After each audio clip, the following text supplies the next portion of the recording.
sur la page de Nana FM. Facebook.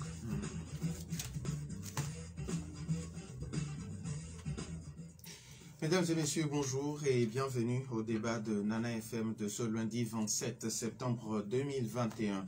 Les travaux de la concertation nationale entre acteurs politiques se sont achevés depuis plus de 2 mois déjà. Du 19 janvier au 13 juillet, la CENAP avait regroupé des délégués de 17 partis politiques ayant participé à l'une des élections organisées durant les 3 dernières années au Togo. Les discussions ont notamment porté sur l'amélioration du cadre électoral, les manifestations pacifiques publiques, la décentralisation et les libertés locales, la charte des partis politiques, les mesures d'apaisement ou encore la constitution. Les conclusions de cette concertation est la raison fondamentale des agitations au sein de l'opposition togolaise la semaine dernière. Quelle évaluation peut-on faire de ce cadre de concertation depuis sa clôture? C'est la question du jour et pour en parler, je reçois Adrien Beleki à côté, président du bureau provisoire de la Convergence patriotique panafricaine, président de la Convergence patriotique panafricaine, monsieur Adrien Beleki, bonjour. Bonjour, Robert, comment allez-vous? Je vais super bien et vous? Ah, mais moi je vais bien, pas super bien. Alors, ce débat se fera également avec vous, chers auditeurs, sur le 91 09 71 71 ou le 96 61 58 58, avec Romain Aziablé à la mise en onde. Je suis Norbert Djouvadi. Le débat de Nana FM, c'est parti. Bienvenue sur la plus belle dame de l'Orient. Alors, monsieur Adrien Beleki, à côté, ce 27 septembre, c'est la rentrée des classes sur toute l'étendue du territoire national. Vous avez sûrement un message à l'endroit des acteurs impliqués dans l'éducation au Togo. Merci Norbert. Je pense que la rentrée scolaire a été toujours un moment de joie, de retrouvailles aussi bien pour les élèves, les écoliers, que pour les enseignants. Et pour ceux qui arrivent pour la première fois à l'âge de 4, 5, 6 ans, on voit les scènes des enfants qui ne peuvent pas quitter leur maman. Et il faut que la maîtresse des jardins d'enfants, ou bien la maîtresse tout court, essaie de les calmer pour les intégrer dans la nouvelle vie qu'ils sont. Donc c'est un message pour moi de bonne rentrée. D'abord, je voudrais exprimer cet sentiment, un sentiment pour les enseignants, d'abord pour les élèves, qui aujourd'hui reprennent le chemin des classes après un certain nombre de jours ou bien de mois de repos à la maison, en accompagnant un peu leurs parents dans les diverses activités de la maison. C'est pas chose facile. Et au corps enseignant, je viens tout à l'heure d'écouter un message de la FESEN qui commence par menacer déjà au corps enseignant, et pour leur dire que bon, le moment est arrivé, il faudra également se donner les moyens pour une bonne rentrée pour les élèves. Aux parents, nous savons tous que la situation est très difficile actuellement pour 2 raisons. Pour la vie chère, les gens ne savent plus ce qu'ils doivent faire ou se donner de la tête. Et la cause principale, c'est la pandémie et le commerce qui ne tourne plus à cause de cette pandémie. Donc, nous savons que les parents ont des difficultés. Les parents ont des difficultés, cela agit également sur les élèves et sur également l'école. Enfin, un sentiment de courage au gouvernement. Nous savons tous qu'il y a de cela quelques jours, le gouvernement a pris certaines mesures pour adoucir un peu les chocs de ces difficultés. Mais également, nous savons aussi que les syndicats peuvent perturber cette rentrée scolaire. Ce que nous demandons aux syndicats, c'est de réengager cette discussion pour voir où ça va nous donner. 2, on a dit que le gouvernement a pris des mesures d'incitation en supprimant les frais scolaires, mais les établissements ont des problèmes. Je sais que je dirige également une association et des écoles de notre agglomération nous sollicitent déjà pour la rentrée. Nous souhaitons que le gouvernement arrive à accélérer un peu la procédure de décaissement pour que les écoles reprennent vie normalement et que certains, surtout dans les écoles privées, soient en joie complète et que d'autres dans les écoles publiques soient mitigé un tout petit peu. Voilà un peu ce que moi je peux envoyer comme message à tous ceux qui sont intéressés par la rentrée scolaire aujourd'hui. Merci et nous souhaitons une bonne rentrée scolaire tant aux enseignants qu'aux élèves. Alors, depuis le 13 juillet, la Sénat n'a pas pris fin. Est-ce que vous avez, et puis 55 52, je crois. Voilà, oui, 52, c'est la conclusion et ces recommandations, vous les avez envoyées au gouvernement. Est-ce que vous avez eu un retour quand vous avez envoyé vos conclusions au gouvernement? Non, nous n'avons pas envoyé les conclusions au gouvernement. Le gouvernement était représenté par le rapporteur qui est le ministre d'État, qui était présent aux discussions. Et le ministre d'État doit transmettre les conclusions. Maintenant, c'est au ministre d'État de transmettre les conclusions au gouvernement. Je rappelle qu'il y a eu 21 partis qui ont été invités à cette rencontre, en tenant compte de ce que vous venez de dire, c'est-à-dire les critères d'éligibilité de ces partis. Rappelons également que nous avons 122 partis au Togo aujourd'hui, au jour d'aujourd'hui, et que sur les 22, les 3 dernières élections ont fait participer tout simplement 21. Il y a qui, dès le départ, ont refusé de participer en posant certaines conditions. C'est ce qui est leur droit d'ailleurs. Il y a un qui a démarré et qui s'est retiré après. Et il y a un qui est parti quelques jours avant la fin et nous savions que ça pouvait arriver, puisqu'à un moment donné, des discussions, ce parti ne revenait plus. Donc, les conclusions sont déjà actées par le gouvernement, puisque dans le règlement intérieur de cette CNAP, il a été décidé de commun accord avec tout ce qui était là, que seuls les coprésidents et le rapporteur signent. Mais on présente les conclusions à la plénière pour que nous puissions alors corriger, s'il faut corriger certaines parties de cette conclusion. Nous savons que le gouvernement a commencé par travailler sur ces conclusions. Il y a 2 semaines, le gouvernement a fait des projets sur le code électoral, sur la loi sur la décentralisation et sur la loi sur la manifestation publique.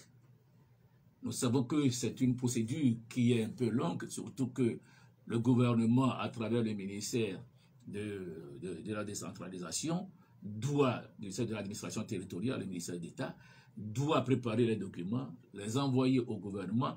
Le gouvernement va les étudier de par une commission avant de les présenter au Conseil des ministres. Donc, ce processus est en cours et nous attendons de voir ce qui va se passer. Alors, est-ce que vous êtes satisfait de ces travaux et puis de la mise en œuvre qui est faite jusqu'à présent? Nous savons tous qu'en matière et en technique de négociation, nous allons à une négociation tout en ayant un objectif.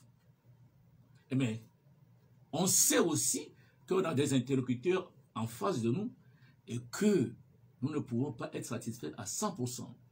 Mais la question qui se pose aujourd'hui, en tenant compte de l'existant que nous avons et ce que nous avons obtenu, est-ce qu'il y a eu un pas de bouger? C'est la question fondamentale. Est-ce qu'il y a eu un pas de bouger? S'il y a un pas de bouger, comment arriver alors à faire en sorte que ce pas de bouger devienne une réalité? C'est ça la question que nous devons nous poser. Ce n'est pas une satisfaction de dire nous sommes satisfaits. Il y en a qui seront satisfaits, il y en a qui seront satisfaits mi-raisin, il y en a qui seront satisfaits complètement. Mais nous, à la CPP, nous nous sommes dit c'est une négociation qui n'engage pas la CPP et un parti pouvoir, mais plusieurs partis avec des propositions différentes, mais qui se recoupent en un moment donné sur certains points essentiels des problèmes que nous vivons. Donc, ce n'est pas une affaire de parler de satisfaction. Est-ce que le pas que nous avons engagé, ce premier pas, ce petit pas, si minime soit-il, permet de faire avancer les choses au Togo? C'est la question que nous devons nous poser. Alors, est-ce que vous avez remarqué ce petit pas dont vous faites mention? Mais nous, à la CPP, et comme certains autres pays, j'ai écouté certains leaders durant toute la semaine, il y en a qui ne sont pas tout d'accord, mais nous sommes en politique, hein? Tous les jeux sont permis pour pouvoir plaire aux militants et aux sympathisants. Donc, moi, je dirais tout simplement que à la CPP, nous disons que nous avons fait un pas. Maintenant, retrouvons-nous pour transformer ce pas en une victoire. C'est ça. Alors, les agitations au sein de l'opposition togolaise refont surface depuis la semaine dernière et la raison principale, c'est la CENAP. Est-ce qu'on peut dire que les vieux démons sont en train de revenir au sein de l'opposition? Non, on ne peut pas faire de la politique sans agitation. Non, mais il y a toujours des agitations. Vous voyez, hier, il y a eu des élections en Allemagne. Et si vous suivez, il y a eu des agitations avant. Donc, on ne peut pas ne pas avoir des agitations en matière politique. Maintenant, les agitations vont où? Et pour quelle finalité?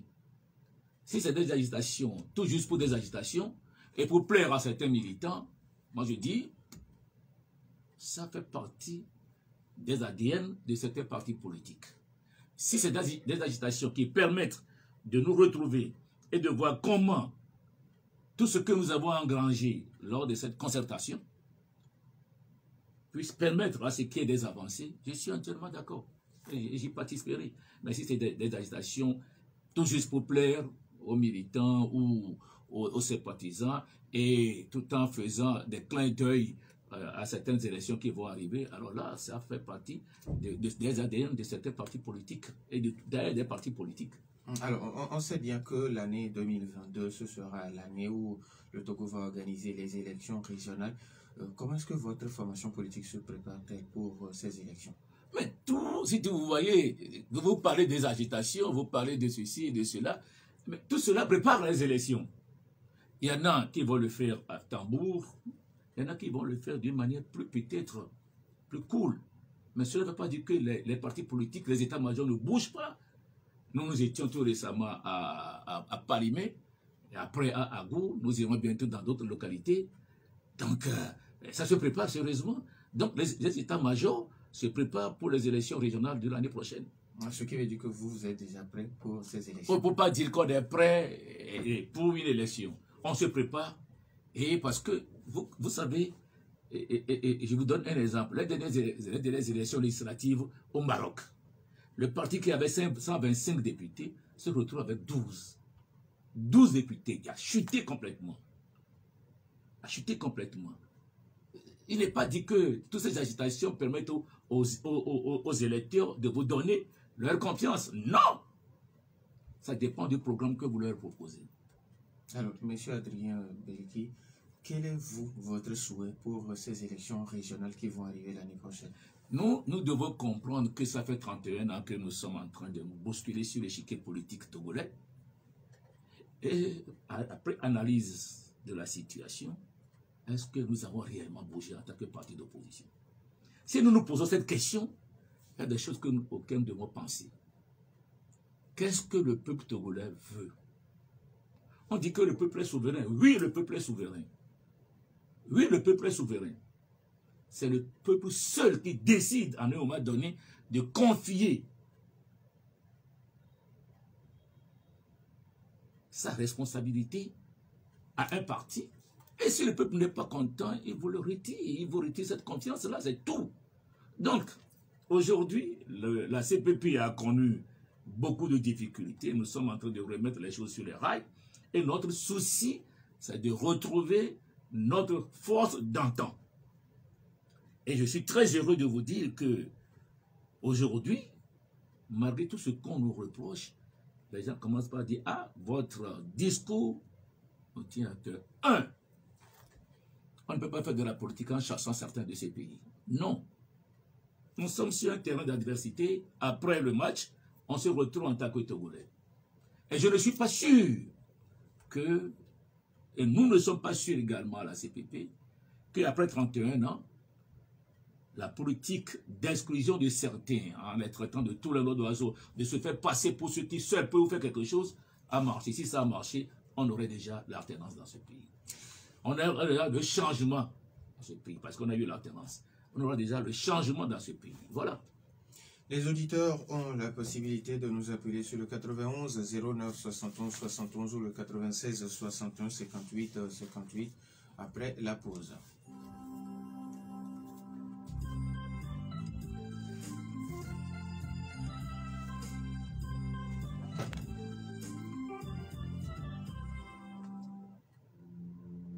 En quelques minutes seulement, fais-toi vacciner contre le coronavirus et protège les êtres qui te sont chers. C'est l'opportunité que nous avons de préserver l'économie, il y a les auditeurs qui posent des questions. de chanter, d'accord. de danser ensemble. Alors, réserve ta dose de vaccin aujourd'hui en faisant étoile 844 dièse. Des centaines de millions de personnes en ont déjà reçu à travers le monde. Et une fois vacciné, tu verras combien il est agréable de se sentir protégé. Pour plus d'informations sur les vaccins, adresse-toi au centre de santé le plus proche ou à un agent de santé qualifié. Respectons les gestes barrières.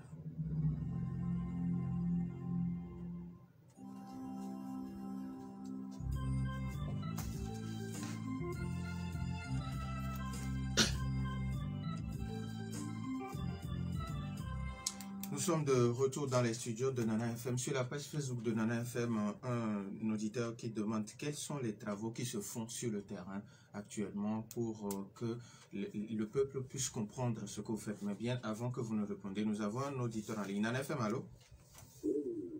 Allô. Pélé, bonjour. Bonjour. Comment allez-vous? Très bien. Allez-y. Je salue notre invité. Bonjour, bonjour Monsieur Pelé.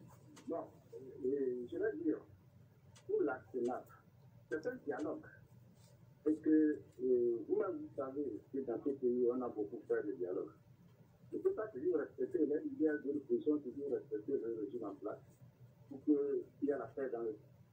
Aujourd'hui, nous sommes dans le 29e, alors que vous appelez Sénat. Et que vous ne voulez pas appeler le nom, et que vous voulez faire disparaître le nom, qui nous dit que c'est la première fois qu'on est en train de faire le dialogue dans ce pays. Ce qui n'est pas normal. Il faut mettre le fait de répéter devant le fait accompli qu'il ne respecte pas ce qu'il a signé. C'est ça qui est l'important. Maintenant, quand vous êtes parti à la CENI, moi je vais vous dire, quand on parle de la CENI, et quand on dit la CENI qui est CENI, il faut comprendre qu'il ne faut pas que des gens amènent à la CENI au nom d'un parti politique. C'est ça qui tue ce qui se passe dans ce pays. C'est-à-dire, quand on parle d'une CENI qui est CENI, on parle de la compétence d'être Togolais, sa technicité, ce qu'il connaît, pour aller, c'est-à-dire qu'il sera responsable de ce qu'il va aller faire là-bas. C'est ce qu'on appelle la CENI technique. Mais si vous allez là-bas pour installer une CENI politisée, c'est que vous capitalisez encore le pays. Vous parlez d'une élection prochaine que vous appelez l'élection régionale. Dans un état d'urgence sanitaire, est-ce qu'on peut aller à une élection? Merci. Merci beaucoup. 91 09 71 71 ou le 96 61 58 58. Les auditeurs ont toujours la possibilité de nous appeler. Alors, vous avez écouté. Ok, nous avons notre auditeur. Nana FM, allô? Allô, moi je le sais. Papa Sibiti, bonjour. Bonjour, c'est la CPP. Oui. Bon, bonjour, mon président. Bonjour Papa Sibiti. Bon, nous vous avons écouté. Je n'ai pas vite pris l'antenne. Bon, je venais d'écouter M. Pelé parler de CENI.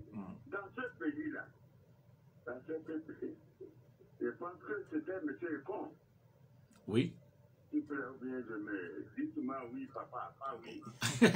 Oui, Papa Sibiti. Voilà. Avec respect. Voilà. Avec respect. Non, Papa Sibiti, je vous respecte beaucoup, vous le savez. Je le sais, mais encore plus. Voilà, d'accord. Il y a, M. Pelé venait de parler d'une interdiction du CENI. Dans ce pays-là, vous ne connaissez pas les gens intègres là, sans neutre et les mettre dans cette CENI pour qu'on, ces problèmes-là, les gens crient là. Ça s'empêche pour que vous preniez une CENI correcte. Même s'il n'y a pas de l'État ne fait pas de. Vous constatez que ce qui est sorti des urnes là, ou bien des boîtes là, c'est vrai, ils ne vont pas aller s'entre-frapper comme on a vu. Merci beaucoup. Merci à vous. C'est ça honnête et d'une probité morale qui peuvent assumer ce au lieu de nous donner de ça, c'est quoi. Merci. Merci à vous aussi. Merci Papa Sibiti. 91 09 71 71 ou le 96 61 58 58. Est-ce que nous avons un autre auditeur en FM? Allô? Albert, bonjour. Albert, comment allez-vous? Je vais bien. Bonjour à monsieur Adrien. Merci beaucoup. Bonjour Monsieur Albert. Le cadre permanent de concertation, est-ce qu'il est déjà mis en place? Parce qu'au premier volet, et je ne sais pas si mes informations sont bonnes, je crois qu'ils ont discuté exclusivement des questions politiques et renvoyé les questions socio-économiques au niveau du cadre permanent de concertation. Actuellement, nous savons qu'avec cette situation de pandémie, les problèmes socio-économiques font en sorte que la population semble avoir un désamour vis-à-vis des acteurs politiques. Est-ce que mettre en place rapidement le cadre permanent pour aborder quelques sujets socio-économiques pour essayer de faire en sorte que les activités redémarrent? Merci, cher ami Ben. 91 09 71 71 ou le 96 61 58 58. Nana FM, allô? Oui, alors bonjour. Bonjour, Massa. Monsieur, bonjour. Bonjour, monsieur Moss. Je m'éloigne un peu. Donc, je voudrais demander monsieur Beliki dans le site de CNAP, oui. il est au Togo. Allô? Allô, oui, on vous écoute. Il y a un bruit de fond. Ah, c'est chez vous, c'est à votre niveau. Il est en Côte Togo, nous faisons des choses d'une façon définitive. Il faudrait qu'on remplace le P permanent par D, définitivement. C'est une suggestion. Maintenant, pour les partis politiques, la floraison, il a dit qu'il y a 122 partis politiques. Et pour les prochaines fois, comme c'est pas encore clôturé, il faudrait que les partis politiques qui ne pourront pas participer aux élections, parce que les partis politiques est fait pour... Allô? Oui, on vous écoute, allez-y. Oui, il y a un bruit de fond comme si c'est la sirène qui... Là, c'est à votre niveau. Le technicien dit c'est à votre niveau. Bon, c'est bizarre. Ok, merci. Donc, je disais qu'un parti politique, il est fait pour conquérir le pouvoir exécutif, législatif, régional. Que les partis politiques qui ne vont plus participer une fois de suite à ces élections soient purement simplement éladés. Et pour terminer, il a parlé de Béki tout à l'heure. Ça m'a fait sourire. Tu as parlé de quoi? Pardon, de clin d'œil. Pardon. Ça m'a fait sourire. Et sur les réseaux sociaux, j'ai vu que mademoiselle, à mes avis, vient au secours du Premier ministre Togoza. Elle n'en a vraiment pas besoin. Ça, c'est un clin d'œil, effectivement, pour les élections qui s'approchent. Merci beaucoup. Merci à vous aussi. Alors, on donne la possibilité à l'invité de répondre. Alors, non, je voudrais commencer par la dernière intervention, remplacer le P de CPC par D définitif. Bon, de toute façon, c'est ce qu'on a trouvé pour le moment. Et on verra dans les discussions qui vont arriver comment faire. Pour les partis politiques à élarguer, comment les élarguer, c'est ça le problème. C'est pour cela qu'il y a eu des critères de participation à cette concertation. Il y avait même un auditeur qui avait proposé à un moment donné que ces partis politiques deviennent des associations ou bien des ONG. Bon, c'est pas à moi de le dire, c'est aux tests qui vont régir désormais les partis politiques qui vont le dire. Maintenant, quand je parlais de clin d'œil, je ne parle pas de clin d'œil au gouvernement, au clin d'œil aux participants, aux militants, aux sympathisants et aux électeurs. Ce n'est pas tous ceux qui vont élire quelqu'un qui sont de son parti. Non. Donc, je ne parle pas de ce que la camarade, la deuxième vice-présidente, je crois, de l'ANC a écrit sur les réseaux sociaux en soutenant certaines choses. Non, ce n'est pas un clin d'œil. Je ne parle pas du clin d'œil de Mme Améganvi au gouvernement. Maintenant, pour revenir au CPC, et à la CENI, beaucoup ont parlé de CENI technique. Oui, nous en avons discuté. Nous en avons discuté longtemps à la CNAP. Maintenant, la question qui s'est posée, est-ce que les conditions sont réunies aujourd'hui pour une CENI technique? Est-ce que les conditions sont réunies aujourd'hui pour... Oui, dénicher les gens intègres, de probité morale intègre, comme l'a dit Papa Simiti, c'est vrai, il y en a. Mais il faut petit à petit les retrouver. C'est ça le problème. Donc, on en a discuté. Et ce qu'on a adopté cette fois-ci, c'est petit à petit de glisser vers une série technique. Avec un mandat clair, d'une durée plus longue, comme ça se passe dans certains pays aujourd'hui. Donc, nous en avons discuté longuement, que la CENI soit désormais technique. Et qu'il n'y ait plus de ces problèmes internes entre les partis d'opposition qui doivent se retrouver pour combattre un adversaire commun. On se combat entre nous, et comme je l'ai dit dans ce studio, on laisse la proie au troisième larron. Maintenant, concernant M. Pelé. D'abord, il y a Albert qui a dit que vous avez parlé des problèmes politiques au niveau de la mise en place du CPC. Oui, on est en train de discuter de ce CPC. Comment la structure sera. Du cadre permanent, de dialogue, de concertation. Oui, cadre permanent. Mais qu'est-ce aussi qui vont faire partie? Vous parlez il a parlé des problèmes socio-économiques. C'est vrai. Aujourd'hui, tout le monde reconnaît qu'il y a des problèmes à cause de avant même la pandémie. Et la pandémie a aggravé la situation socio-économique de la population. Ce n'est pas seulement au Togo, mais il faut réfléchir sur le modèle économique qui soit adapté à tout ce que nous faisons pour le redécollage économique afin que les gens soient à l'aise. C'est vrai qu'on est en train de discuter pour voir tous les contours avant de nous retrouver. Donc voilà un peu ce que moi je peux dire.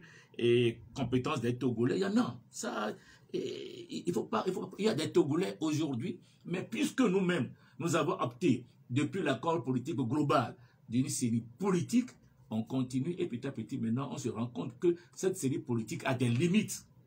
Et il faut maintenant glisser vers une série technique comme ça se passe dans beaucoup de pays.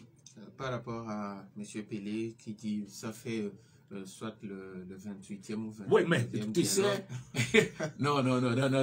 Oui, quand on parle de concertation, tout le monde sait que c'est un dialogue. Mais la question que les Togolais, nous faisons des critiques, on dit le gouvernement ne respecte pas. Le gouvernement fait ceci, le gouvernement fait cela.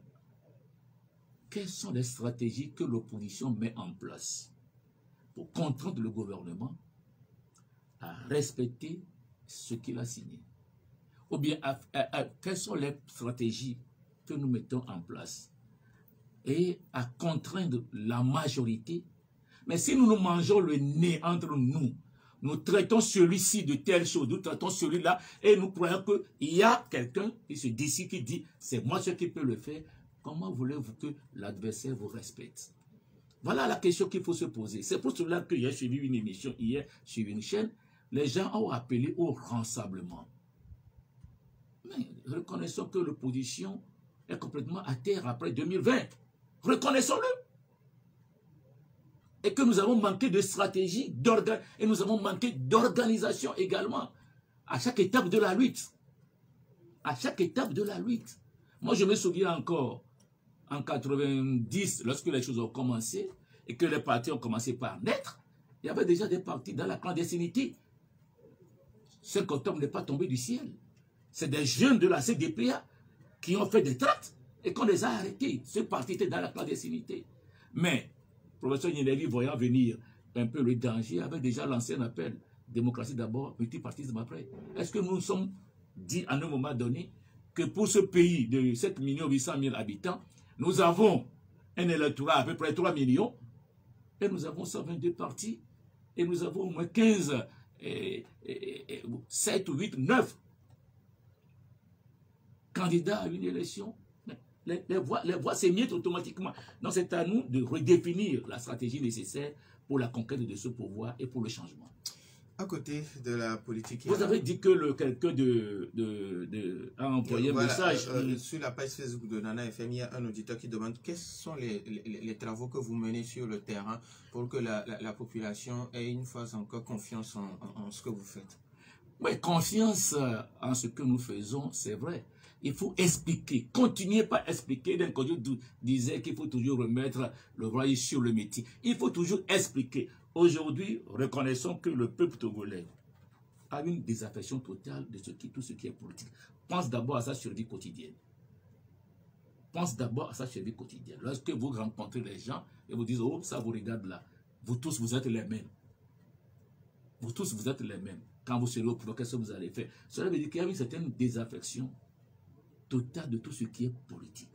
C'est à nous de redonner confiance aux gens. Et ce que nous disons sur le terrain, lorsque vous tombez par terre, ne restez pas là. Faites tout pour vous relever et vous donner des batteries nécessaires pour le combat que vous menez. Il n'est pas dit qu'à la première au premier essai ou bien à la première tentative, on va tout. Mais quand ça dure de trop aussi, ça fatigue alors ceux que vous suivez. Alors, toujours sur la page Facebook de Nana FM, il y a un auditeur qui dit « Les opposants togolais ne font que de la politique politicienne. » Je ne sais pas ce qu'ils mettent dans la politique politicienne, mais il faut reconnaître aussi que nous avons manqué d'occasion. L'opposition togolaise est comme une chambre d'occasion manquée. En 1993, c'est certain que c'est l'âge que vous avez eu, en ce moment, il y a eu une rencontre de l'opposition togolaise à Cotonou pour désigner le candidat unique de l'opposition pour l'élection présidentielle. C'était la première élection multipartite. On sait ce qui s'est passé après. On sait ce qui s'est passé après. Et ce que nous constatons au Togo, nous qui avons commencé cette lutte depuis un certain temps, moi je n'ai pas commencé en 90, j'ai commencé avant 90, depuis un certain temps, nous nous sommes rendus compte que nous cherchons toujours un Messie. Mais le Messie est arrivé, ça fait plus de 2000 ans. Hein? Je ne sais pas si Dieu enverra encore un Messie. Nous cherchons toujours un Messie. Et c'est ce Messie, lorsque ce Messie insulte, on lui donne tout le monde d'insulter, de critiquer et d'insulter même ses collègues tout autour de lui. On croit que c'est lui qui va sortir de l'ornière. Non. Il faut réfléchir, repenser la politique et voir où sont nos failles et comment combler ces failles pour aller de l'avant. Alors, avant la fin de cette émission, on a déjà parlé politique, mais on sait qu'en ce moment, le poids qui pèse sur les populations, c'est la maladie à coronavirus. Quel regard vous portez sur la gestion qui est faite de la maladie à coronavirus dans notre pays? Nous, beaucoup, hier, j'ai écouté sur une chaîne également à Anéro la réaction de certaines femmes. C'est vrai que les gens croient que c'est brutal. Mais à un moment donné, nous pensons que la gestion de la maladie à coronavirus au Togo est une gestion qui permet aujourd'hui de voir, depuis que le gouvernement a sorti des mesures dures, le gouvernement n'a contraint personne à aller se faire vacciner, mais les mesures qu'on a prises demandent que vous vous vaccinez. Sinon, vous ne pouvez pas aller chercher vos documents, tout ça là. Vous allez constater que les cas commencent par diminuer. Cela prouve que même si le vaccin à 100% ne met pas à l'abri, mais le vaccin fait son travail. Tous ceux qui n'ont pas eu dans leur vie, dans leur vie quotidienne, des cas de coronavirus dans leur maison, peuvent vous dire que ça n'existe pas. Mais le coronavirus existe. Moi, j'ai eu des amis qui ont souffert de ce virus. Donc, la gestion, on a crié la semaine passée qu'il y a des vaccins périmés. Mais je me demande comment, aujourd'hui, le peuple togolais ne croit plus à rien, est pessimiste sur tous les bords.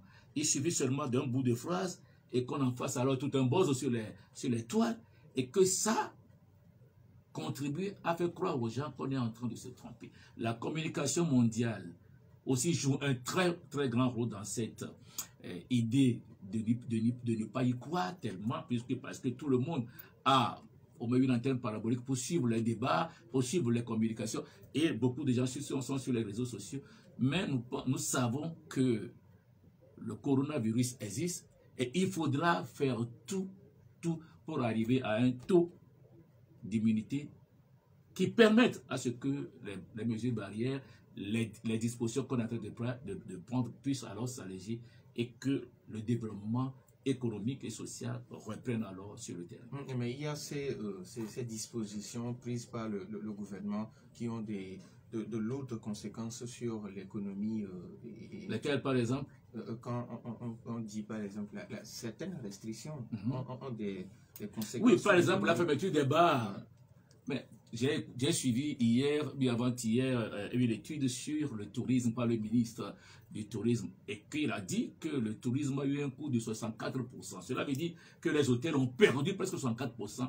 Mais est-ce que la question que nous nous posons, c'est vrai qu'il n'y a pas assez d'accompagnement parce que notre pays n'est pas assez riche pour répondre à tous ces... Aujourd'hui même, si vous suivez très bien la France, et le Premier ministre a annoncé qu'à partir du 15 octobre prochain, le vaccin sera payant. Parce que ça commence à peser sur le budget. Donc, la restriction est douloureuse. Est-ce que c'est la voie pour pouvoir indiquer par ce sacrifice la maladie? Point d'interrogation.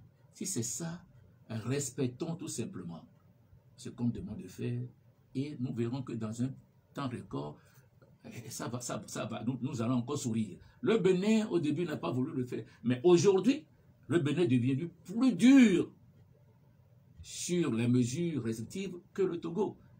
Et la fois passée, j'ai des cousins au Bénin et qui m'ont dit qu'ils sont en train de faire des funérailles. C'est la gendarmerie qui est venue les ramasser pour aller les enfermer. Donc, les pays qui ont laissé faire au début, aujourd'hui, se rendent compte que ça commence à peser sérieusement sur leur économie et prennent des mesures également. Donc, ce que nous pouvons demander au peuple togolais, ce n'est pas tant ce que les rumeurs sur les réseaux sociaux, mais est-ce que la maladie existe? Oui ou non?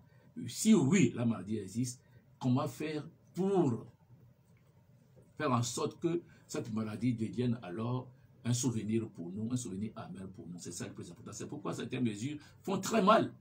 Mais est-ce que c'est la voie à passer pour pouvoir faire sortir le Togo de cette difficulté? Alors, pour certains Togolais, les restrictions, oui, mais il faut des accompagnements. Oui, c'est ce que je dis. C'est ce que je dis. Il faut des accompagnements. C'est ce que je dis. Il faut des accompagnements. Mais est-ce que... Vous avez vu qu'on a commencé par Novici, mais est-ce que Novici peut atteindre tout le monde? Bon, maintenant, c'est au gouvernement de réfléchir sur ces accompagnements-là. Parce que, on doit payer, et on doit payer les impôts. 2, on doit payer ceux qui travaillent là-bas, même si vous êtes en difficulté, ou bien vous faites ce qu'on appelle le chômage technique. Et le nouveau code du travail dit clairement que le chômage technique ne peut pas durer plus de 3 mois. Or, la pandémie dure plus de 3 mois maintenant. Donc, il faudra réfléchir ensemble sur ce que nous devons faire pour pouvoir endiguer alors ce virus-là. Vous avez 1 minute pour votre mot de fin. Merci d'abord à tous les auditeurs qui ont appelé. Merci à Papa Siviti. Papa Siviti, c'est un grand frère que j'admire beaucoup de par ses interventions sur les antennes. Merci à Appelé qui est un fidèle auditeur également de beaucoup d'émissions.